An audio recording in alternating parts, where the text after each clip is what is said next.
नमस्कार मित्रांनो, तुमचं स्वागत आहे परत एकदा आपल्या trading knowledge and psychology YouTube चॅनलमध्ये. आपण आज बँक निफ्टी, फिन निफ्टी आणि निफ्टीचा ॲनालिसिस करणार आहोत. उद्याच्या दिवशी फिन निफ्टीची एक्सपायरी आहे. काय म्हणतोय, फिन निफ्टीची एक्सपायरी आहे, तर त्याचं पण आपण ॲनालिसिस करणार आहे. ठीक आहे.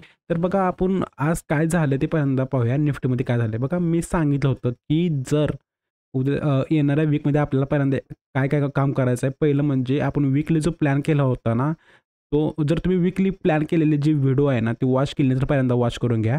ठीक आहे. तर आपण त्यामध्ये प्लॅन काय केला होता वीकलीमध्ये, जोपर्यंत हे आता सध्या कसं आहे, मार्केट झोनमध्ये ट्रेड करतं आहे. जेव्हा मार्केट झोनमध्ये ट्रेड करतं ना, त्यावेळी सगळ्यात महत्त्वाचा पहिला पॉईंट असा आहे की आपल्याला काय करायचं आहे की बोथ साईडच्या एंट्री, दोन्ही साईडच्या एंट्री आपल्याला घ्यायच्या आहेत. दोन्ही साईडच्या एंट्री आपल्याला घ्यायच्या आहेत आणि दोन्ही साईडच्या एंट्री घ्यायच्या आहेत आणि काय करायचं आहे की टार्गेट मिळलं की तुम्ही एक्झिट करू शकता किंवा किंवा दुसरा असा पॉईंट असा आहे की तुम्ही ट्रेलिंग करू शकता. ट्रेलिंग जर हिट झालं, ट्रेलिंग एस-एल हिट झाला की एक्झिट करणे. ठीक आहे. हे 2 पॉईंट खूप महत्त्वाचे आहेत. आणि तिसरा पॉईंट महत्त्वाचा असा आहे की जर तुमचा एस-एल हिट होत असेल, एस-एल हिट होत असेल तर आपल्याला एक्झिट करायचं आहे. कारण की साइडवे मार्केटमध्ये जास्त कॅपिटल लूज व्हायचे चान्सेस असतात. त्यामुळं एस-एल हिट झालं, ॲक्सेप्ट करायचं, ओव्हर ट्रेडिंग करत बसायचं नाही. ठीक आहे. ओके. आता बघा मार्केटमध्ये आज काय झालं ते पहिल्यांदा आपण चेक करूया. बघा, मी म्हणलं होतं जर मार्केटमध्ये फ्लॅट ओपन होत असेल, फ्लॅटच ओपन झाले, तिथून आपल्याला एंट्री कशी घ्यायची आहे. फ्लॅट जरी ओपन झालं तर आपण काय म्हणलं होतं की फ्लॅट होऊ द्या, गॅप अप, म्हणजे ठीक आहे, फ्लॅट जर ओपन होत असेल तर आपण प्राइस ॲक्शन वॉच करून एंट्री घेणार होतो, हे आपण बोललो होतं. पण एंट्री कधी मिळली आपल्याला, मिळली असती एक फ्लॅट ओपन झाल्यानंतर प्राइस ॲक्शन सांगते की ब्रेकआउट. बघा, इथून हे ब्रेकआउट झाल्यानंतर आपल्याला एक कन्फर्मेशन एंट्री मिळते आणि इथं कुठेतरी एक रेजिस्टन्स असेल, पास्ट रेजिस्टन्स, तिथून नंतर मार्केट खाली आले. इथं आपला एक जे ॲनालिस्ट होतं ना, ते ट्रू होतं. कसं सांगतो बघा, ब्रेकआउट झाला, आपण एंट्री घेतली, प्रॉफिट घेतलं. जर तुम्ही इथं एक्झिट केलं नसतं, काय म्हणतोय 24,350ला असं एक्झिट केलं नसतं ना, नंतर मार्केट कसं आलंय, डाऊन आले. का आले डाऊन? कारण की मार्केट हे व्होलॅटाईल आणि सॅडवेव आहे. का सॅडवेव आहे म्हणता येईल? कारण की विकलीमध्ये एक डोजी कॅन्डल फॉर्म केले.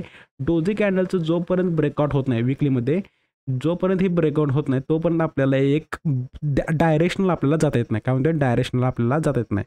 ठीक आहे. हे आज झालेलं आहे. आता आपण काय करूया की उद्यासाठी ॲनालिसिस करायचं आहे. सेम निफ्टी आणि निफ्टीमध्ये बँक निफ्टी झाले. उद्यासाठी ॲनालिसिस करायचं. आपण पहिल्यांदा सुरुवातीला आता फिन निफ्टी बघूया, कारण की उद्या फिन निफ्टीची एक्सपायरी आहे. ठीक आहे. बघा, फिन निफ्टीचा आपण ॲनालिसिस करावं. ह्यामध्ये एक पॉईंट लक्षात ठेवा, एक महत्त्वाचा पॉईंट. उद्याच्या दिवशी म्हणजे ट्यूजडेला मार्केट ओपन कसं होतं ते महत्त्वाचं आहे. ओपन काय म्हणतोय, ओपन. जर उद्याच्या दिवशी समजा, इम्पॉर्टंट पॉईंट लक्षात ठेवा, उद्याच्या दिवशी जर मार्केट गॅप अप म्हणते, मी लक्षात ठेवा, गॅप अप. ठीक आहे. उद्याच्या दिवशी जर मार्केट आता क्लोजिंग झाले 23,934 काहीतरी असं क्लोजिंग झालंय. ठीक आहे. जर उद्याच्या दिवशी मार्केट समजा आपल्याला दिसतंय की गॅप अप ओपन होऊन 24,000च्या वर ट्रेड करतंय. एक्झाम्पल लक्षात ठेवा, गॅप अप झालंय. महत्त्वाची कंडिशन आहे गॅप अप होणे. गॅप अप ओपन होऊन 24,000च्या वर जर जेव्हा ट्रेड करायला चालू करत, तेव्हा आपल्याला काय करायचं आहे, बाईंग करायचं आहे आणि आपल्याला परत एक चांगलं टार्गेट मिळू शकतं. फक्त एक लक्षात ठेवा की अजून एकदा लक्षात ठेवा की हा वीक जो आहे ना, आपल्याला व्होलॅटाईल पाहायला मिळते. जोपर्यंत एक त्याची रेंज ब्रेकआउट होत नाही तोपर्यंत आपल्याला कसं आहे की बिग टार्गेट घेता येत नाही. आपण एक एंट्री कशी घ्यायला, गॅप अप झाल्यानंतर 24,000च्या वर ट्रेड करायला लागलं की तेव्हा आपण एक एंट्री घेणार आहे आणि तेव्हा आपलं जर समजा एक ट्रेलिंगमध्ये काय म्हणतंय, एंट्री घेतलंय, ट्रेलिंगमध्ये माझा एस-एल हिट होत असेल तर मी एक्झिट करणार. काय म्हणतोय, ट्रेलिंगमध्ये एक पॉईंट असा. किंवा जर माझं टार्गेट गॉट झालं तर मी टार्गेट गॉट झालं की मी काय करणार, एक्झिट करणार. हे दोन्हीपैकी मी एक करू शकतो. ठीक आहे. बिग जर प्रॉफिट घ्यायचं असेल, बिग प्रॉफिट, तर तुम्ही ट्रेलिंग करू शकता. ओके. गॅप अप झाल्यानंतर आपण हा प्लॅन केला. काय म्हणतोय, गॅप अप झाला असेल तर जर समजा एक्झाम्पल गॅप डाऊन झालं, 2 पॉईंट लक्षात ठेवा. दुसरा पॉईंट असा आहे की जर गॅप डाऊन होत असेल, मार्केटमध्ये गॅप डाऊन होत असेल, तर आपल्याला सेम रूल अप्लाय करायचा आहे. काय म्हणतोय, सेम रूल. तर गॅप डाऊन ओपन होत असेल म्हणजे 23,900च्या खाली मार्केट काय करत आहे की ओपन होतंय. ज्या एक्झाम्पल सांगेल, जर 23,900च्या खाली मार्केट गॅप डाऊन ओपन होत असेल तर आपल्याला प्राइस ॲक्शन वॉच करायचे आहे. आणि जेव्हा मार्केट परत एकदा आपल्याला दाखवते की मी डाऊन चाललोय, तेव्हा आपल्याला त्या डायरेक्शनला म्हणजे डाऊन साईडलाच जायचं आहे. म्हणजे सांगायचं असं आहे की ज्या साईडला मार्केट ओपन होतं, एक्झाम्पल समजून घ्या की गॅप अप झालं त्या डायरेक्शनला जायचं, गॅप डाऊन झालं त्या डायरेक्शनला जायचं. फक्त रिस्पेक्ट दिले पाहिजे. गॅप अप म्हणजे समजा एक्झाम्पल सांगतो, गॅप अप झाले, हा पॉईंट आहे गॅप अप झालेला. तिथून मार्केट समजा त्याच्यावर ट्रेड करणं महत्त्वाचं आहे, त्याच्यावर. नाहीतर इथे येऊन नंतर जर त्याच्या आत येत असेल आणि सॅड वेव्ह पाहायला मिळत असेल तर आपल्याला समजून जायचं की आपला जो आजचा प्लॅन होणार ना ती एक्झिट होणार नाही, कारण ते आपला जो प्लॅन आहे ना तो ॲक्टिव्ह होणार नाही. जर परत नंतर कुठं तर दिसते मार्केट गॅप अप ओपन खाली आले आणि परत वर ट्रेड कुठं तर करतं असं दिसत असेल, तेव्हा तुम्ही एंट्री परत एकदा घेऊ शकता. काय म्हणते, परत एकदा तुम्ही एंट्री घेऊ शकता. ठीक आहे, हे झालं. आणि फ्लॅट तिसरं राहिलं. ठीक आहे, फ्लॅट जर ओपन होत असेल तर सध्याच्या कंडिशनमध्ये असं आहे की आपल्याला ट्रेंडसोबत राहायचं आहे. काय म्हणतात, ट्रेंड. आता सध्याच्या कंडिशनमध्ये ट्रेंड आपल्याला निगेटिव्ह दिसते. मी अजून सांगते निगेटिव्ह दिसते. कसा कंटिन्यू मार्केट वर जायचा प्रयत्न करते पण प्रेशरनं खाली आले.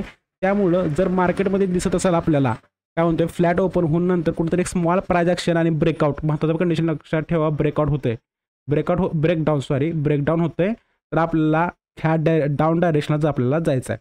ठीक आहे, फ्लॅट ओपन झालं तर. हे झालं फिन निफ्टीचं. आता बघा आपण काय करूया की निफ्टीचं ॲनालिसिस करूया. निफ्टीमध्ये लक्षात ठेवा, निफ्टीमध्ये अजून सांगतोय म्हणजे सेमच ॲनालिसिस होईल इथं, पण निफ्टीमध्ये ओपन कसं होतं चेक करा. ओपन कसं होतं लक्षात ठेवा, चेक करा. जेव्हा ही जी रेंज दिसते 24,250 आणि डाऊन साईडला आहे ते म्हणजे 24,000. डाऊन साईडला आहे ते म्हणजे 24,000. जर मार्केट समजा दाखवतंय की इथून नंतर आता काय करतं की इथं होल्ड करतंय,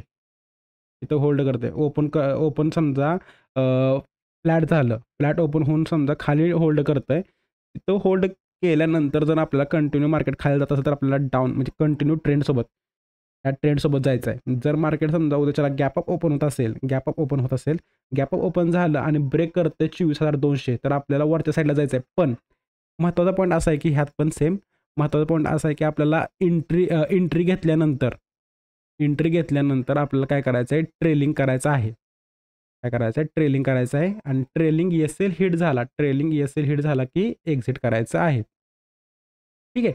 आता ह्याच्यामध्ये आपण कॅन्डल एकदा चेक करूया काय म्हणते डेली कॅन्डल. निफ्टीची डेली कॅन्डल काय सांगते बघा. Okay, okay. इथं बघा दिसतं की सेलरनं पूर्ण फोर्स लावून खाली आणलेला आहे मार्केटमध्ये त्यांना, बायरला. फक्त उद्याच्या दिवशी जर बायर ॲक्टिव्ह नाही झाले तर आपल्याला डाऊन साईडला मार्केट गेलेलं पाहायला मिळेल. जर ॲक्टिव्ह नाही झाले, मग आता कधी ॲक्टिव्ह होणार नाही ते पण सांगूया किंवा कधी एक्झिट होतील बघा. आता आपण ह्या कॅन्डलला जरा थोडंसं एक्सप्लेन करूया. बघा ही ओपन प्राईस समजून ठेवा कॅन्डलची. तिथून थोडंसं मार्केटनं डाऊन केलं, ही ओपन आहे, ओपन प्राईस. तिथून नंतर मार्केटनं थोडं डाऊन म्हणजे हा लो तयार केला आहे. तिथून नंतर मार्केटमध्ये बायर आले आणि बायर आल्यानंतर परत सेलरचं फोर्स येऊन मार्केटनं काय केलं की इथं कुठंतरी क्लोज केलं म्हणजे ओपन प्राईसच्या वर क्लोज केले. उद्याच्या दिवशी जर मार्केटमध्ये 24,000 एक मिनटं आपण ॲक्युरेट सांगूया. जर उद्या दिवशी दिसते मार्केट 24,100, ठीक आहे, आलं लेवल आले इथं 24,100च्या खाली जर मार्केट ट्रेड करायला लागलेलं दिसलं, काय म्हणतं 24,100च्या खाली जर मार्केट ट्रेड करायला दिसलं तर आपल्याला काय करायचं आहे, डाऊन साईडचे ट्रेड घ्यायचे आहेत. काय म्हणतोय, डाऊन साईडचे ट्रेड घ्यायचे आहेत. ओके, आणि पहिलं टार्गेट आपलं राहील ते म्हणजे 24,000 आणि त्यानंतर आपण ट्रेलिंग करून खाली जाणारा आहे, खाली म्हणजे डाऊन साईडला. आता काय करूया की बँक निफ्टीमध्ये जरा चेक करूया. ओके, हा आहे bank Nifty chart. Bank Nifty indecisive आहे. का इनडिसिसिव्ह? कारण की बोथ साईडची व्हॉलॅटिलिटी झालेली आहे. बोथ साईड म्हणजे काय, वरनं पण सेलिंग आलेलं आहे आणि खालून पण बाईंग आलेलं आहे. तर आपल्याला उद्याच्या दिवशी बँक निफ्टीमध्ये ट्रेड करताना कसं करायचं बघा. जोपर्यंत हे रेंज जी कॅन्डल झाली आहे ना, एक प्रकारची म्हणता येईल की इनडिसिसिव्ह कॅन्डल किंवा एक आपण ह्याला म्हणू शकतो की एक डोजी कॅन्डल म्हणता येईल. ह्या डोजी कॅन्डलचं जोपर्यंत ब्रेकआउट होत नाहीत किंवा ही रेंज ब्रेकआउट होत नाही तोपर्यंत आपल्याला काय करायचं आहे, ह्या झोनमध्ये ट्रेड करायचं असेल तर तुम्ही करू शकता. फक्त एवढंच लक्षात ठेवा की ह्यामध्ये प्रॉफिट म्हणजे ह्यामध्ये कॅपिटल किंवा आपला लॉस होण्याचे चान्सेस जास्त असतात ह्या झोनमध्ये. त्यामुळं जेव्हा कुठं दिसते ब्रेकआउट व्हायला लागले, काय म्हणते मी लक्षात ठेवा, ब्रेकआउट व्हायला लागले दिसते तेव्हा तुम्ही एंट्री घेणं ओके, चांगली गोष्ट आहे. एंट्री तेव्हा तुम्ही घेऊ शकता ब्रेकआउट होत असेल तेव्हा. किंवा सिम्पली काय सांगतो आता, हा आहे रेजिस्टन्स आणि हा आहे सपोर्ट. ठीक आहे, इथं कुठं दिसते बाईंगचा सेटअप दिसते. काय म्हणतो, इथं बाईंगचा सेटअप दिसते तर तुम्ही इथं बाईंग करू शकता. आणि जर इथं तुम्हाला दिसत असेल सेलिंग तर तुम्ही इथं सेलिंग करू शकता. आणि हा झोन जेव्हा ब्रेकआउट होईल किंवा ब्रेकडाऊन होईल तेव्हा आपण त्या डायरेक्शनला जाणार आहे. ओके, हे होतं बँक निफ्टीचा ॲनालिसिस. लास्टला एकदा अजून एकदा सांगतो लक्षात ठेवा, हा जो वीक आहे तो काय म्हणतोय होलाटाईल वीक आहे. काय म्हणतोय होलाटाईल वीक आहे. कारण का जोपर्यंत मार्केटमध्ये वीकली ब्रेकआउट येत नाही, वीकली ब्रेकआउट, तोपर्यंत आपल्याला डायरेक्शनल मिळणार नाही. Okay, bye.